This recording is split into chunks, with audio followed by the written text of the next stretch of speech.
नमस्कार दोस्तों, मैं हूं नृपेंद्र और आप देख रहे हैं स्टडी मित्र। तो इस चैनल पे हम लोग अभी भूगोल पढ़ रहे हैं और उस क्रम में सबसे पहले हमने शुरू किया 9th एनसीईआरटी की भूगोल। अब कहा कि 9th क्लास ही क्यों? क्योंकि 9th क्लास का भूगोल सबसे महत्वपूर्ण है। जब आप प्रश्नों को देखिएगा तो लगेगा कि बहुत सारे प्रश्न यहां से पूछे जाते हैं। तो पहला चैप्टर हमने पढ़ लिया था, दूसरा ही पढ़ लिया, तो आज हम लोग पढ़ेंगे तीसरा चैप्टर। तो तीसरा चैप्टर क्या है? अपवाह। तो इस चैप्टर में हम लोग पढ़ेंगे अपवाह क्या है, अपवाह के बारे में पढ़ेंगे और पढ़ेंगे कि अपवाह हमारे लिए जरूरी क्यों है, भारत में कैसे कैसे और कितने तरह के अपवाह पाए जाते हैं। तो इन सभी चीजों को इस चैप्टर में हम लोग पढ़ने वाले हैं, तो इसके लिए बने रहिए हमारे साथ। चलिए देखते हैं आगे। अपवाह, अपवाह का मतलब क्या होता है? अपवाह का मतलब होता है जल का बहाव, यानी जल का बहाव। तो जल जहां जहां बहता है ना, तो उसे हम लोग क्या बोलेंगे? अपवाह। और इस पूरे सिस्टम को क्या बोलेंगे? अपवाह तंत्र या अपवाह द्रोणी बोलेंगे। तो जल कहां कहां बहता है? नदियों में बहता है। कहां बहता है? और झील में रहता है, नहर में, नदी से हम लोग नहर निकालते हैं, छोटी छोटी धाराओं में। तो इन सब को मिला करके जो बनता है हमारा क्या? अपवाह तंत्र या फिर नदी तंत्र। तो समझ में आ गया होगा कि ये अपवाह क्या है और नदी तंत्र क्या है। अब आता है अपवाह द्रोणी। ये क्या होता है? तो इसको समझिए कि जैसे कोई एक बड़ी नदी है, मान लीजिए कि हमारी गंगा नदी है। तो गंगा नदी जब बहती है तो साथ साथ इसके सहायक नदियां भी इसमें आके मिलती हैं। जैसे ये मान लो इतनी सारी ये सहायक नदियां आ रही है, बीच में कहीं पे झील है, कहीं से हमने नहर निकाल रखा है। तो ये जो पूरा सिस्टम बन जाता है ना, मुख्य नदी, उसकी सहायक नदियां, वहां की झीलें, वहां की धाराएं, वहां के नहरों का जो समूह, एक पूरा सिस्टम, इसी को बोलते हैं अपवाह द्रोणी। तो समझ में आ गया होगा कि अपवाह द्रोणी किसे कहते हैं। तो चलिए अपवाह द्रोणी समझ में आया, तो अब देखते हैं कि जल विभाजक किसे कहते हैं।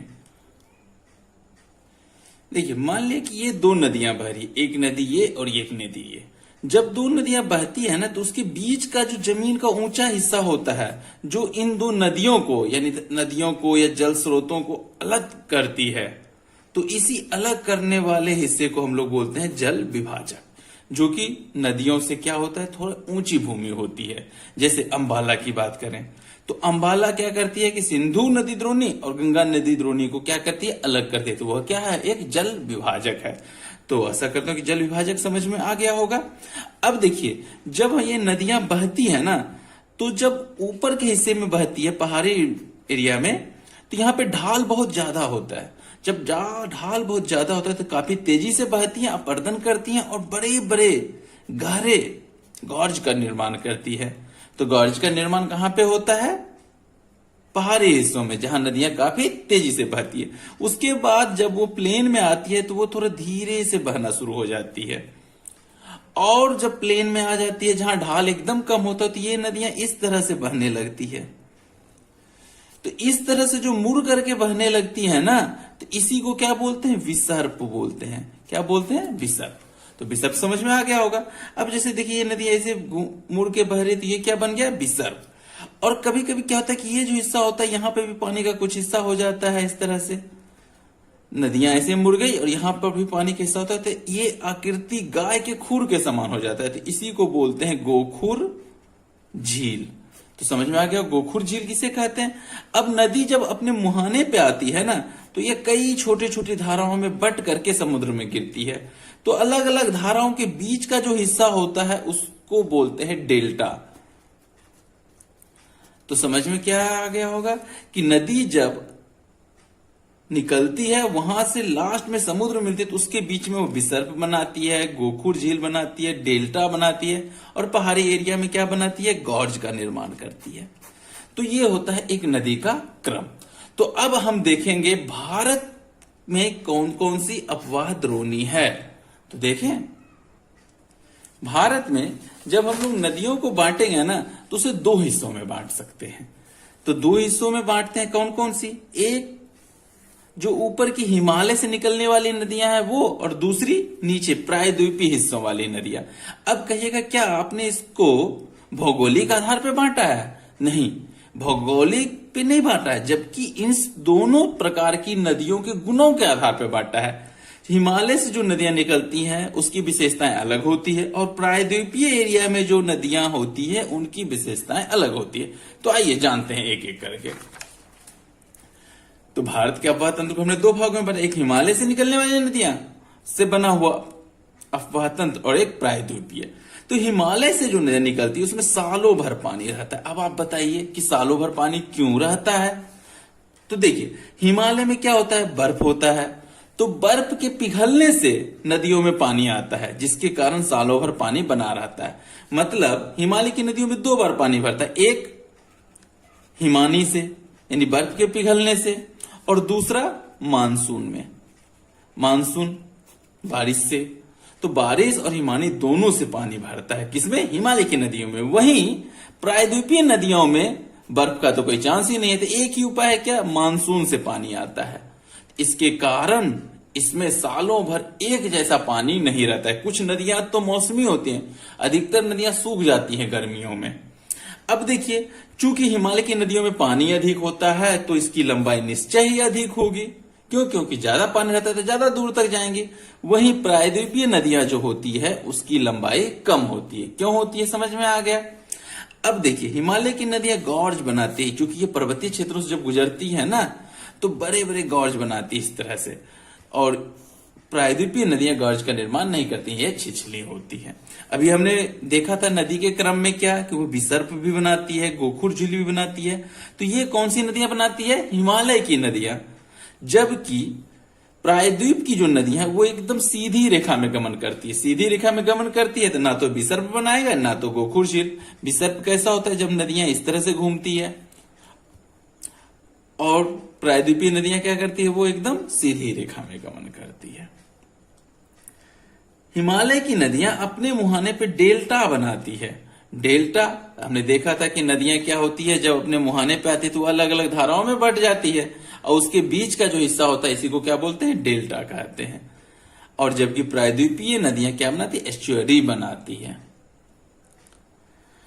तो ये कुछ अंतर है जो कि प्रायद्वीपीय नदियां और हिमालय की नदियों में है। तो इसी के आधार पे हमने इन्हें बांटा है। तो अब एक एक करके हम लोग देखेंगे हिमालय की नदियों को और प्रायद्वीपीय नदियों को। तो देखते हैं सबसे पहले को, हिमालय की नदियों में सबसे पहले हम लोग अध्ययन करेंगे सिंधु नदी तंत्र की।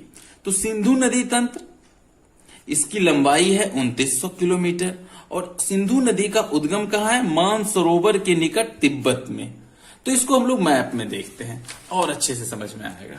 देखिए, ये है सिंधु नदी जो यहां से निकलती है। यहां पे मानसरोवर झील है, तो इस मानसरोवर झील से यहां से निकलती, उसके पश्चिमी हिस्से से, और यहां से निकल करके यह भारत में लद्दाख एरिया में प्रवेश करती है, और वहां से यहां गिलगिट के पास मुड़ते हुए फिर इधर मिठनकोट के पास आती है, और उसकी सहायक नदियां झेलम, चिनाब, रावी, सतलुज, ये चारों नदियां आ करके मिठनकोट में सिंधु नदी से मिल जाती है। उसके बाद ये यहां से कराची के पूर्व से बहते हुए अरब सागर में जाके गिर जाती है। तो इस तरह से आप देख रहे हैं कि सिंधु नदी किस तरह से जा रही है। तो चलिए अब इसके बारे में जानते हैं। हमने देख लिया इसका उद्गम स्थान कहाँ है, मैप में भी देख लिया। लद्दाख से भारत में प्रवेश करती है, यह भी हमने समझ लिया। अटक में पर्वतीय क्षेत्र को छोड़ करके यह मैदानी भागों में आती है, और मिठनकोट में इसकी सहायक नदियां कौन कौन सी? सतलुज, ब्यास, रावी, चिनाब और झेलम, जिसे कि हमने मैप में भी देखा था, वह आकर के मिल जाती है। उसके बाद कराची के पूर्व से यह कहां मिलती है? अरब सागर में जाके गिर जाती है। तो सिंधु नदी में सबसे याद रखने वाली बात क्या है? सिंधु जल समझौता, जो भारत और पाकिस्तान के बीच हुआ है। कब हुआ? 1960 ईस्वी में। तो इस समझौते के अनुसार सिंधु नदी का 20% पानी भारत रखेगा, अपना उपयोग करेगा, और बाकी 80% हिस्सा पाकिस्तान उपयोग करेगा। तो सिंधु नदी समझौता यही है। और इस समझौते में एक चीज और है कि इसकी जो सहायक नदियां सतलुज, ब्यास, रावी, चिनाब, झेलम, तो इसका 80% पानी का उपयोग भारत करेगा और 20% पाकिस्तान करेगा। तो यह है हमारा सिंधु नदी जल समझौता। चलिए अब आगे देखते हैं। तो अगला नदी है हमारा गंगा नदी। तो गंगा नदी के बारे में तो आप लोग जानते हैं कि भारत की सबसे पवित्र नदी है, और साथ ही साथ अभी गंगा को पवित्र करने के लिए नमामि गंगे भी चलाया गया है। तो देखते हैं गंगा नदी। तो गंगा नदी की लंबाई 2500 किलोमीटर, कहीं कहीं पे 2525 किलोमीटर भी दिया हुआ है। गंगा नदी गंगोत्री हिमालय से निकलती है। तो गंगोत्री हिमालय से निकलती है तो वहां पे उस धारा का नाम रहता है भागीरथी। उसके बाद अलकनंदा भी आके उसमें मिल जाती है, और देव प्रयाग जब पहुंचती तब उसे हम लोग क्या बोलते हैं, गंगा बोलते हैं। तो चलिए मैप में देखते हैं। इसे हमने गंगा नदी बनाया है।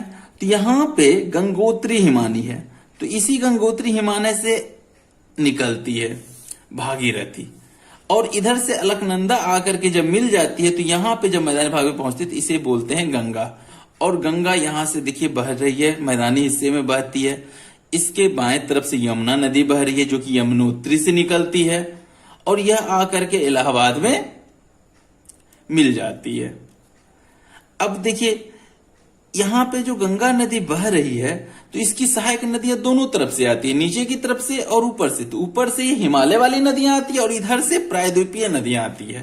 तो हिमालय की तरफ से कौन कौन सी नदियां आ रही है, एक तो यमुना हो गया, उसके बाद घाघरा, गंडक और कोसी प्रमुख है, जिसमें से घाघरा, गंडक और कोसी यह नेपाल हिमालय से निकलती है, और यमुना कहां से, यमुनोत्री से।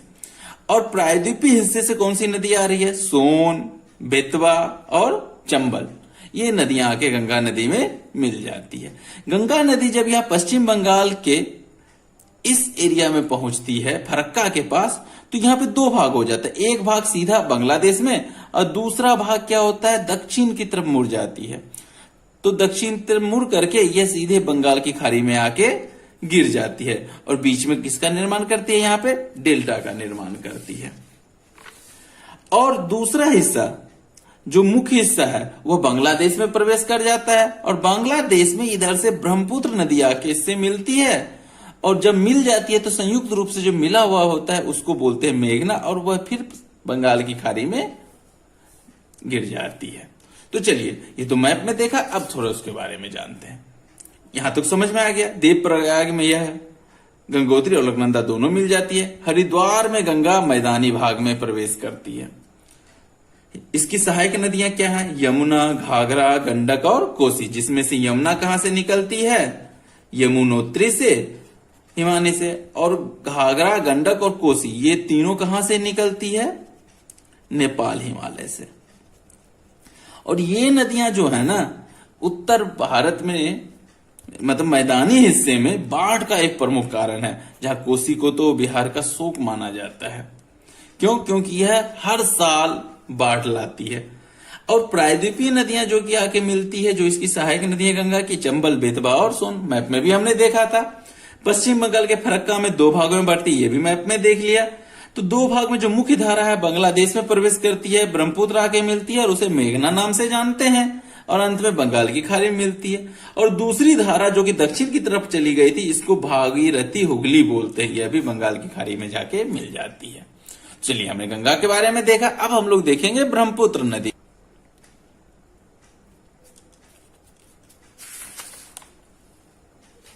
ब्रह्मपुत्र नदी द्रोणे, ब्रह्मपुत्र नदी इसकी लंबाई 3080 किलोमीटर है। यहां पर देखिए तीनों नदियों में सबसे ज्यादा लंबाई किसकी है, ब्रह्मपुत्र की।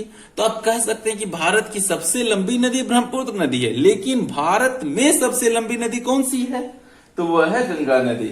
अभी तुरंत हमने देखा था कि गंगा नदी की लंबाई कितना है, 2500 किलोमीटर, और ये 2500 का 2500 किलोमीटर लगभग पूरा हिस्सा भारत से होकर ही बहता है।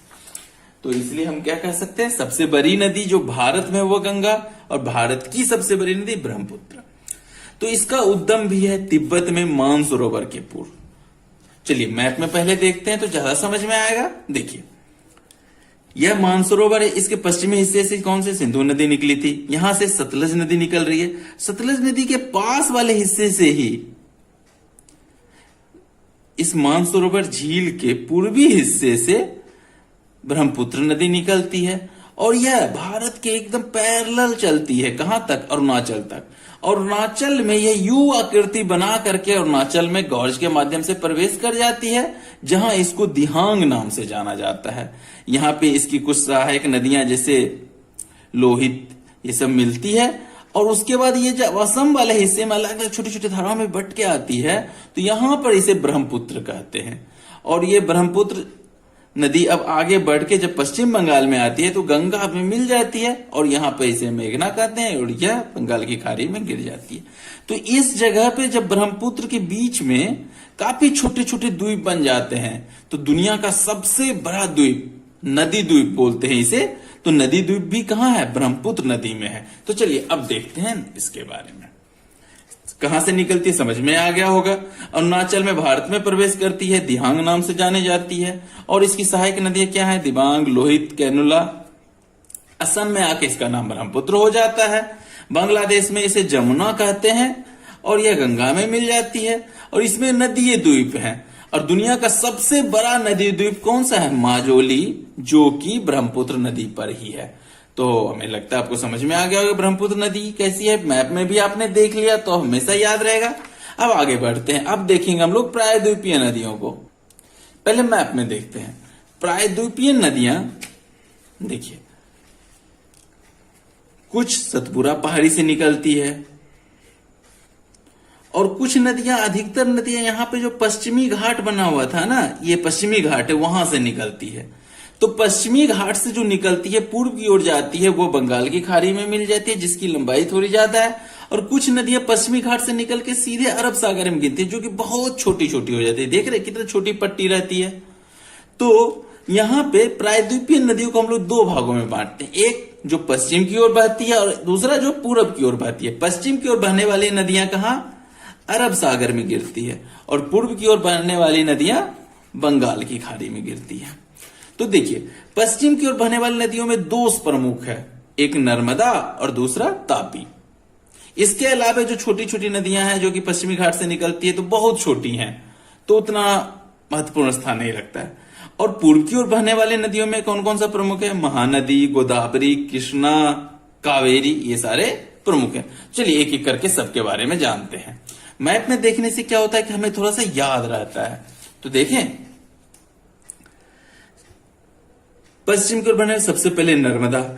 ये कितनी लंबाई है? 1312 किलोमीटर। ये कहां से? अमरकंटक पहाड़ी के निकट निकलती है, मध्य प्रदेश में पश्चिम की ओर बहती है, और इसका द्रोणी क्षेत्र क्या है? मध्य प्रदेश और गुजरात। देख लीजिए मैप में, अमरकंटक क्षेत्र से निकली, और इसका द्रोणी क्षेत्र ये मध्य प्रदेश एरिया, फिर यहाँ पे गुजरात हिस्सा थोड़ा सा, तो समझ आ गया। उसके जस्ट नीचे ये तापी है, जो कि सतपुरा के पहाड़ी क्षेत्र से निकलती है, और इसके पैरेलल, नर्मदा के पैरेलल बहती हुई मध्य प्रदेश, महाराष्ट्र, और उसके बाद गुजरात से अरब सागर में गिर जाती है। तो तापी नदी की लंबाई कितनी है? 724 किलोमीटर। कहां से निकलती है? सतपुरा श्रृंखला से, जो कहां पे है? मध्य प्रदेश, बैतूल जिले में। इसका क्षेत्र देख लीजिए। और पश्चिम की ओर बहने वाली इसके अलावे भी कुछ प्रमुख नदी है, जैसे साबरमती, माही, भारत पूजा और पेरियार। ये बस सिर्फ याद रखने की जरूरत है। तो चलिए आगे बढ़े। अब देखते हैं कि पूरब की ओर बहने वाली प्रायद्वीपीय नदियां कौन सी। सबसे प्रमुख है गोदावरी, जो प्रायद्वीपीय भारत की सबसे बड़ी नदी है, लंबी नदी है। कितना? 1500 किलोमीटर। और यह सबसे बड़ी प्रायद्वीपीय है। इसका भी उद्गम स्थान पश्चिमी घाट की ढाल से है, जो कि नासिक शहर में है, त्र्यंबकेश्वर के पास। और वहां से निकल के महाराष्ट्र, मध्य प्रदेश, उड़ीसा, आंध्र प्रदेश, तेलंगाना होते हुए यह बंगाल की खाड़ी में गिरती है। इसकी सहायक नदियां क्या है? पूर्णा, वर्धा, नीता, मंजारा, वेनगंगा, तपेनगंगा। और सबसे खासियत क्या है कि गोदावरी नदी को दक्षिण की गंगा नदी कहा जाता है, इतनी पवित्र है ये। चलिए मैप में देखिए, यहां देखिए गोदावरी नदी ये नासिक, त्र्यंबकेश्वर के पास पश्चिमी घाट से निकलती है, और बहते हुए कहां? बंगाल की खाड़ी में गिर जाती है। और यह साउथ की सबसे प्रमुख और सबसे बड़ी नदी है। उसके बाद दूसरा स्थान आता है महानदी का। महानदी जिसकी लंबाई 860 किलोमीटर है। इसका उद्गम स्थान है छत्तीसगढ़ एरिया, वहां की छत्तीसगढ़ की उच्च भूमि से। यह छत्तीसगढ़, उड़ीसा, महाराष्ट्र, झारखंड तक इसका द्रोणी क्षेत्र फैला हुआ है। तो महानदी भी हमने देखा था, ये रहा महानदी। और महानदी के इस मुहाने पे चिल्का झील है जो कि बहुत ही फेमस है। अब उसके बाद आता है कृष्णा नदी। कृष्णा नदी यह भी पश्चिमी घाट से निकलती है महाबलेश्वर के पास। इसकी लंबाई 1400 किलोमीटर है। इसकी सहायक नदी है तुंगभद्रा, कोयना, घाटप्रा, मूसी, भीमा। द्रोणी क्षेत्र महाराष्ट्र, कर्नाटका और आंध्र प्रदेश में फैला हुआ है। तो ये मैप में देखते हैं, ये है कृष्णा नदी। ये भी कहां से निकल रही है, ये देखिए पश्चिमी घाट से निकल रही है। और तुंगभद्रा इसकी सबसे प्रमुख सहायक नदी है और यह पूरब की ओर बहती है और बंगाल की खाड़ी में गिर जाती है। उसके बाद कावेरी नदी। कावेरी नदी की लंबाई 760 किलोमीटर। इसका उद्गम भी पश्चिमी घाटी है ब्रह्मगिरी श्रृंखला से। इसकी सहायक नदियां हैं अमरावती, भवानी, हेमवती, कावेरी। फिर से मैप में देखिए, ये कावेरी नदी यहां से निकलती है, ये भी पश्चिमी घाट से निकलती है और जाकर के बंगाल की खाड़ी में गिरती है। इसके अलावा कुछ नदियां और है, जैसे दामोदर, ब्राह्मणी, बैतरणी, सुवर्णरेखा। तो वो सब छोटी छोटी नदियां हैं। तो नदी के बाद हम लोग पढ़ेंगे झील के बारे में। हमने क्या देखा था कि अफवाह में झील भी आता है, नदी भी आ जाता है। तो भारत के कुछ प्रमुख झील कौन कौन से हैं? सबसे पहले डल झील, सबसे खूबसूरत झील है, एक टूरिस्ट प्लेस है जो कहां पे है, कश्मीर घाटी में। आपने फिल्मों में भी देखा होगा और कुछ लोग गए भी होंगे। उसके बाद कश्मीर में एक और झील है, बुलर झील, यह भी कश्मीर में है। बुलर झील की खासियत क्या है कि यह मीठे पानी की सबसे बड़ी झील है। मीठे पानी की सबसे बड़ी झील है। कौन सी झील? बुलर झील की सबसे बड़ी झील। तो कहिएगा मीठे पानी की सबसे बड़ी झील बुलर झील है, तो खारे पानी की सबसे बड़ी झील क्या है? तो खारे पानी की सबसे बड़ी झील है चिल्का झील, जो कहां है? उड़ीसा में। इसके अलावा पुलिकट झील कहां है? तमिलनाडु में। कोलेरू झील कहां है? आंध्र प्रदेश में। सांभर झील कहां है? राजस्थान में। चलिए मैप में देखते हैं। हमने देखा था कि महानदी के मुहाने पे चिल्का झील बनती है, जो खारे पानी की सबसे बड़ी झील है। कहां? हमारे देश में, भारत में। उसके अलावा पुलिकट झील देखिए कहां पे है, इस जगह पे है पुलिकट झील। उसके बाद कोलेरू झील यहां पे है। बुलर झील कश्मीर में है, यहीं पर। डल झील भी है और राजस्थान में है यहां पे चिल्का झील, यह भी खारे पानी की झील है। इसके अलावा कुछ जलप्रपात के बारे में भी हम लोग जानेंगे जो कि महत्वपूर्ण होता है। तो भारत का सबसे बड़ा जलप्रपात कौन सा है? तो भारत का सबसे बड़ा जलप्रपात है जोग जलप्रपात। यह जोग जलप्रपात कहां पे है? सरवती नदी पे है, जो कि 255 मीटर ऊंचा है। इसके अलावे हमें हमारे देश में कुछ नदियां ऐसी भी हैं जो कि काफी छोटी छोटी मौसमी हैं, उससे भी हमारे क्षेत्र में अलग अलग जगहों पे सिंचाई और जल की सुविधाएं मिलती है। अब यहां पे एक चीज और ध्यान देना, दुनिया की सबसे बड़ी अफवाह तंत्र कौन सी है? तो दुनिया की सबसे बड़ी अफवाह तंत्र है अमेजन। अमेजन नदी यानी अमेजन अफवाह तंत्र दुनिया की सबसे बड़ी द्रोणी है, अमेजन द्रोणी। तो यहां पर ध्यान दीजिएगा कि सबसे लंबी अगर बोलें तो लंबी कौन सी नदी है? नील नदी है। और सबसे बड़ी द्रोणी की बात है तो वह अमेजन द्रोणी है। उसी तरह से भारत में सबसे लंबी नदी गंगा है और भारत की सबसे लंबी नदी कौन सी है? ब्रह्मपुत्र। ब्रह्मपुत्र नदी को तिब्बत में किस नाम से जानते हैं? सांगपोक के नाम से जानते हैं। और भारत में उसे अरुणाचल में दिहांग और असम में ब्रह्मपुत्र के नाम से जानते हैं। ये कुछ महत्वपूर्ण बातें थी। तो आपको हमारा वीडियो कैसा लगा हमें जरूर बताइए, कमेंट कीजिए और मिलते हैं अगले वीडियो में। हमारे साथ बने रहने के लिए आपका बहुत बहुत धन्यवाद।